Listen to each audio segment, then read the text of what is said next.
శ్రీ మహాగణాధిపతియే నమః. శ్రీ మాత్రే నమః. శ్రీ గురు దత్తాత్రేయాయ నమః. శ్రీపాదరాజం శరణం ప్రపంచే. అధ్యాయం 4. కన్యలకు యోగ్యమైన వరునితో వివాహం. ఈ అధ్యాయం చదువుట వలన కన్యలకు యోగ్యమైన వరునితో వివాహం జరుగును. శంకరభట్టునకు కురువపురమున వాసవాంబిక దర్శనము. పళనిస్వామి వారి ఆజ్ఞానుసారము మేము ముగ్గురమును జ్ఞానము చేయుటకు సంకల్పించితిమి. శ్రీ పళనిస్వామి ఇట్లనెను, నాయన మాధవ, వత్స, శంకర, మనము ముగ్గురము జ్ఞానస్థులమయ్యదము. మనకు కలిగిన జ్ఞానానుభూతులను గూర్చి చర్చించుకుందుము అని. ఇది శ్రీవల్లభుల వారి ఆజ్ఞ కనుక తప్పక ఏదో గొప్ప ఆధ్యాత్మిక పరిణామము మనకు భవిష్యత్తులో అనుభవంలోనికి వచ్చును. భవిష్యత్తులో హునశకము వ్యవహారమున నందుండును. ఈరోజు హునశకము రీత్యా 25/5/1336. ఈరోజు శుక్రవారము. సర్వశుభయోగములు కలిగిన యోగ సంపూర్ణమైన మహత్తర దినము. ఈరోజు మన జీవితంలో ఎంతో ప్రాముఖ్యత కలిగినదై ఉన్నది. నేను నా స్థూల శరీరమును ఇచ్చటనే ఉంచి సూక్ష్మ శరీరముతో కురువపురము పోయేదను. ఒకే పర్యాయము 4-5 చోట్ల ఒకే సమయములో సూక్ష్మరూపములో విహరించుట నాకు బాల్యక్రీడ. మనమందరమును శ్రీపాద శ్రీవల్లభుల వారి జ్ఞానములో ఉండేదము. వారి ఆజ్ఞ అయిన తదుపరి నేను సూక్ష్మ శరీరముతో కురువపురములోని వారి సన్నిధానమునకు చేరేదను. స్వామి అనుగ్రహ సాలభ్యతా విధానము. పళనిస్వామి వారి మాటలు విన్న తదుపరి నాకు వింతగా తోచి, స్వామి మాధవుడు శ్రీవల్లభుల వారి దివ్యమంగళ రూపమును దర్శించెను. మీరు సదా శ్రీవల్లభుల వారితో సూక్ష్మ భూమికలలో అనుబంధం ఉన్నది మీకు. మరి నాకు వారి నామమే కాని రూపము తెలియదు కదా. నేను వారిని ధ్యానించుట ఎట్లు అని వారిని అడిగి తిని. అందులకు పళనిస్వామి మందహాసముతో, నాయన, శ్రీపాదుల యందు భక్తి కలిగి ఉండినచో సర్వము సిద్ధించును. కూర్మము తన బిడ్డను విడిచి ఎంత దూరములోనున్నను తన ఆలోచనా తరంగములతో బిడ్డను కాపాడును. మార్జాలము తన కిశోరములను నోటితో కరుచుకుని ఒక ఇంటికి నుండి మరి ఒక ఇంటికి కొనిపోవును. కిశోరములకు ఎచ్చట సురక్షిత స్థానము ఉన్నదో అచ్చటనే వాని నుంచును. అట్లే తొడిదొత్త శ్రీపాదుల వారు తన భక్తులను సూర్య కూర్మ కిశోర న్యాయమున పాలింతురు. కొంత పరిణితి సాధించిన తదుపరి మార్జాల కిశోర న్యాయమును భక్త పాలనము చేయుదురు. తదుపరి మర్కట కిశోర న్యాయమున భక్త పాలనము చేయుదురు. ఇందు కిశోరమునకు తన తల్లిని ప్రయత్నపూర్వకముగా అంటిపెట్టుకొనవలసిన అవసరం ఉన్నది. ఇంకను పరిణితి సాధించిన తదుపరి తల్లి చేప వెంటబడి స్వేచ్ఛగా పయనించు పిల్ల చేపల వలె భక్తులుందురు.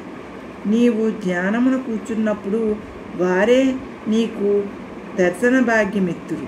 శ్రీవల్లభుల వారి అతి ముఖ్యమైన భవిష్య నిర్ణయము ఏదో చేయందలిసి నన్ను సూక్ష్మరూపములో ఈ మహత్తర దినమున కురువపురము రమ్మని సెలవిచ్చినారు. ధ్యానములో వారి ఆజ్ఞ ఏ క్షణమున జరుగునో ఆ క్షణముననే కురువపురమునకు పోయేదను. అచ్చట ఏదో మహత్తరమైన సంఘటన జరగబోచున్నదని అది కనులారా కాంచెడి మహత్తరమైన అవకాశమును శ్రీ దత్తప్రభువులు దయచేసిరి అని పలికి వారు జ్ఞానస్థులైరి.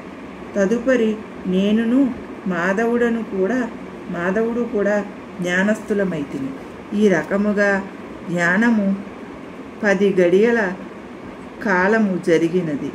అందరమును ఆశ్చర్యముగా ఒకే పర్యాయము ప్రకృతి స్థితులమైతిమి. జ్ఞానానంతరము శ్రీ పళనీస్వామి మహోల్లాసముగా కనిపించిరి. నేనును మాధవుడును శ్రీస్వామి వారిని తన జ్ఞానానుభూతిని గూర్చి చెప్పమని ప్రార్థించితిమి. దానికి వారు సిరినవ్వులు చిందిస్తూ ఈ విధముగా సెలవిచ్చిరి. శివశర్మ గాథ శ్రీపాద శ్రీవల్లభుల చింతనా ఫలితము. ఈ కలియుగమునందలి జనులకు ఎంతటి మహాద్భాగ్యము! కురువపురము గ్రామము చాలా చిన్నది. అయినను అచ్చట శ్రీపాదుల వారి యొక్క మహత్తును గమనించిన వేద పండితుడు సద్బ్రాహ్మణుడు అయిన శివశర్మ అనునతడు తన భార్య అయిన అంబికతో కురువపురములోనే నివసిస్తూ ఉండేవాడు. వారిదే కురువపురమునందలి ఏకైక బ్రాహ్మణ కుటుంబము. ప్రతిరోజు అతడు దీవిని దాటి వచ్చి బ్రాహ్మణోచిత కార్యముల ధనార్జనను చేసుకుని తిరిగి కురువపురం చేరేవాడు. అతడు కాశ్యప గోత్రికుడు, చాలా గొప్ప పండితుడు, అనుష్ఠానపరుడు, యజుర్వేది. శివశర్మకు కలిగిన సంతానము స్వల్పకాలములోనే నష్టమగుచుండెను. ఎట్టకేలకు ఒక్క కుమారుడు మాత్రము నిలిచెను. దురదృష్టవశమున అతడు జడుడు, మందబుద్ధి గలవాడయ్యెను. నిష్ప్రయోజన సంతానము వలన కలిగిన దిగులుతో శివశర్మ సిక్కి శల్యము కాజొచ్చెను. ఒకనాడు శ్రీవల్లభుల సమక్షములో వేదమును పఠించి అతడు మౌనముగా నిలుచుండెను. శ్రీస్వామి మందహాసముతో అతని మనసులోని దిగులును గమనించి ఇట్లనెను: శివశర్మ, ఇతర చింతలను మరిచి నిరంతరము నన్నే ధ్యానించు వారికి నేను బానిసను. నీ అభీష్టము ఏమిటో తెలుపుమనెను. అందులకు శివశర్మ, స్వామి, నా కుమారుడు పరమసుంట అయ్యెను. ఘటనాఘటన సమర్థులకు మీకు వానిని పండితునుగాను ప్రయోజకునిగాను చేయుట కష్టసాధ్యమైన విషయము కాదు. తదుపరి తమ చిత్తము అనెను. అందులకు శ్రీపాదులు, నాయన, ఎంతటి వారికైనను పురాకృత కర్మఫలములు అనివార్యములు. సృష్టి అంతయును అనుల్లంఘనీయమైన శాసనమునకు లోబడి నడుచుచున్నది. స్త్రీలకు పూజాఫలముగా భర్త లభించును, దానఫలముగా బిడ్డలు కలుగుదురు. ఎల్లప్పుడూ సత్పాత్రదానము చేయవలెను. యోగ్యులు కాని వారులకు దానము చేయుట వలన అనిష్టములు సంభవించును. సద్బుద్ధి గలవానికి అన్నము పెట్టినచో వారు చేయు పుణ్యకార్యముల వలన కలుగు పుణ్యములో కొంత భాగము అన్నదాతకు వచ్చును. దుర్బుద్ధి గలవానికి అన్నము పెట్టినచో వారు చేయు పాపకార్యముల వలన కలుగు పాపంలో కొంత భాగము అన్నదాతకు వచ్చును. దానము చేయనప్పుడు అహంకార రహితముగా చేయవలెను. అప్పుడు మాత్రమే అది సత్ఫలితములనిచ్చును. పూర్వజన్మ కర్మ విశేషముననే మందబుద్ధుడు నీకు కొడుకాయెను. మీ దంపతులు అల్పాయుషు సంతానము వద్దని పూర్ణాయుషునిమ్మని కోరిది. పూర్ణాయుషును సంగీతిని వారి పూర్వజన్మ పాపము హరించి వానిని యోగ్యుడైన పండితుడిగా చేయవలెనన్న కర్మసూత్రమును అనుసరించి నీవు నీ జన్మను త్యాగము చేయుటకు సిద్ధమైన ఎడల నేను వానిని యోగ్యుడైన పండితునిగా చేసేదననియు అనిది. దానికి శివశర్మ, స్వామి, నేను వృద్ధావస్థలో ప్రవేశించి తిని నేను నా జీవితమును త్యాగం చేయుటకు సంసిద్ధుడను. నా కుమారుడు మాత్రము బృహస్పతి వంటి పండితుడు వక్త అయిన ఎడల నాకు కావలసినది ఏమున్నది అనెను. అంతటా ఘటనాఘటన సమర్థులైన శ్రీచరణులు, సరే, నీవు అనతి కాలములోనే మరణించగలవు. మరణానంతరము సూక్ష్మదేహములో దీసిలా నగరమందు నింబవృక్ష పాదమున నుండు భూగృహలో తపశ్చర్యలో కొంతకాలం ఉండెదవు. ఆ తరువాత పుణ్యభూమి అయిన మరాఠా దేశమున జన్మనొందగలవు. ఈ విషయమును నీవు నీ భార్యకు ఎంతమాత్రమునూ తెలియనీయకము అని ఆజ్ఞాపించింది. శ్రీవల్లభుల వారి కరుణ. అనతి కాలంలోనే శివశర్మ మరణించెను. అంబిక తన కుమారునితో సహా భిక్షమెత్తుకుని జీవిస్తూ ఉండేది. ఇరుగు పొరుగు వారు చేయు పరిహాసములకు అంతు లేకుండెను. అప్రయోజకుడైన ఆ బ్రాహ్మణ బాలుడు పరిహాసములను భరించలేక ఆత్మహత్య చేసుకునదలిసి నది వైపునకు పరిగెత్తసాగిన. నిస్సహాయురాలైన అతని తల్లి కూడా ఆత్మహత్య చేసుకునదలిసి అతని వెంట పరిగెత్తసాగింది.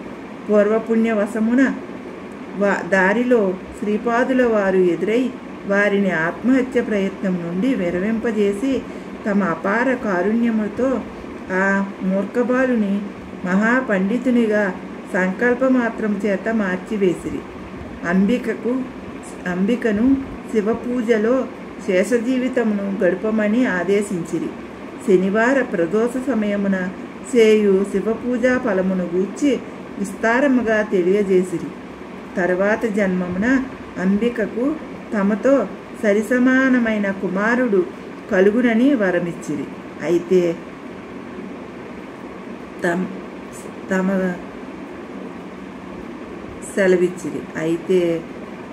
తమతో సరిసమానుడు ముల్లోకములలోనూ లేడు కనుక తామే ఆమెకు మరుజన్మమున కుమారుడుగా జన్మించుటకు నిశ్చయించిరి.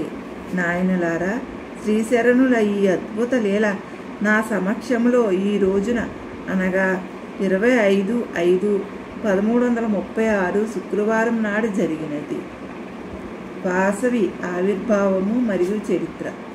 నా అదృష్టవశమున ఈరోజు శ్రీపాద ప్రభువులతో కలిసి కృష్ణానదిలో స్నానం చేసి తిని స్నానానంతరము శ్రీపాదుల వారు తమ ఆత్మశక్తితో యోగాగ్ని ప్రజ్వలింపజేసిరి.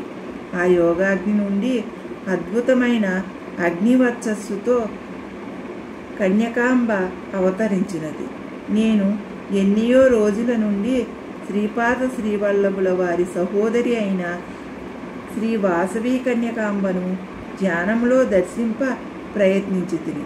కానీ ఎందువలననో నాకు ధ్యానములో ఆమె దర్శనమియ్యదాయెను. నేను అంబికకు సాష్టాంగ ప్రణామమును చేసి తిని మందహాసవదనులైన శ్రీవల్లభులు అత్యంత ప్రసన్నముగా నుండిది. శ్రీ వాసవీమాత సాక్షాత్తు శ్రీవల్లభుల వారిని పోలి ఉండెను.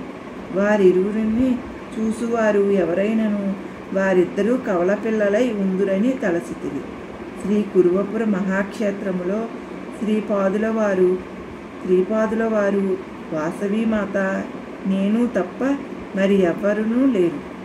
శ్రీవల్లభుల వారి యోగలీలలు అనంతములు.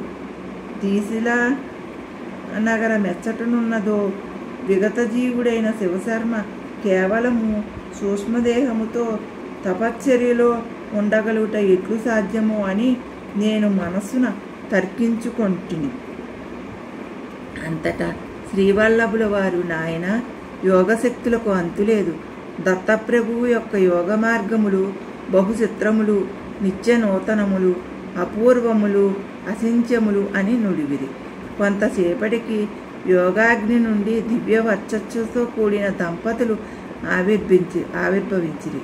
వారు కౌసుంబి, కుసుమశ్రేష్ఠి అని నామధేయములు కలిగిన శ్రీ వాసవీమాత జననీ జనకులని శ్రీవల్లభుడు తెలియజేసిరి. శ్రీ వాసవీమాత కొంతసేపు జ్ఞానముద్రలో నుండెను. శ్రీవల్లభులు తమ యోగశక్తితో ప్రజ్వలింపజేసిన యోగాగ్ని నుండి శ్రీ నగరేశ్వర స్వామి ఆవిర్భవించిరి. ఆ తరువాత శ్రీ వాసవీమాత సోదరులైన విరూపాక్షుడు అగ్నిప్రవేశము చేసిన 102 గోత్రములకు చెందిన గోమటులను ఆవిర్భవించిరి.